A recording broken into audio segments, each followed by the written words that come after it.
আর S মুখে তোমাদের সবাইকে স্বাগত। আজ আমি একটা রেসিপি নিয়ে চলে এসেছি। আর আজ হচ্ছে দেখাবো তোমাদেরকে একটা স্পেশাল রেসিপি, ইলিশ মাছের রেসিপি।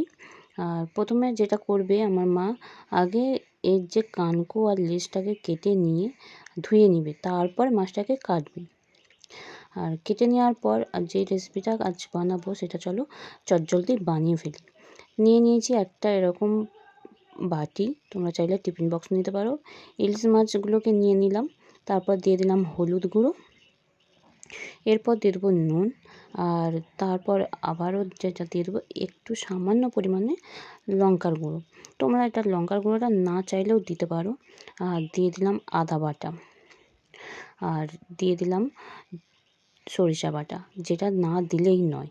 দিয়ে দিলাম টক দই। সরিষার বাটাটা দিতে হবেই, কারণ ইলিশ মাছ সরিষা ছাড়া মানায় না। তারপর দিয়ে দিলাম কাঁচা লঙ্কা আর সরিষার তেল। হ্যাঁ, যেটা সরিষা বাটা ছাড়া ইলিশ মাছ মানায় না, সরিষার তেল ছাড়াও ইলিশ মাছ চলে না।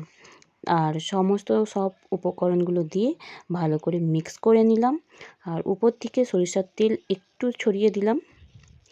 তারপর এটাকে যেটা করব, একটা কড়ার মধ্যে জল ফুটিয়ে নিয়ে বা জল দিয়ে তাইতে বস করিয়ে দেবো। উপর থেকে একটা ঢাকনা দিয়ে নোড়াটা চাপিয়ে দিলাম, ভারী যাই হোক কিছু একটা চাপিয়ে দিলেই হবে।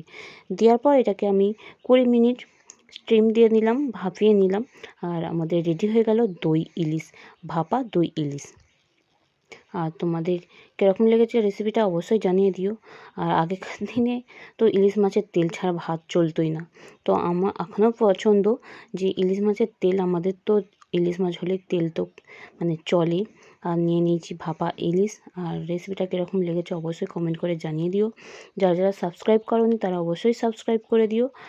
ভালো লাগলে ভিডিওটা অবশ্যই একটা লাইক অবশ্যই করে দিও। দেখাচ্ছ অন্য একটা ভিডিও নিয়ে। Thank you for watching.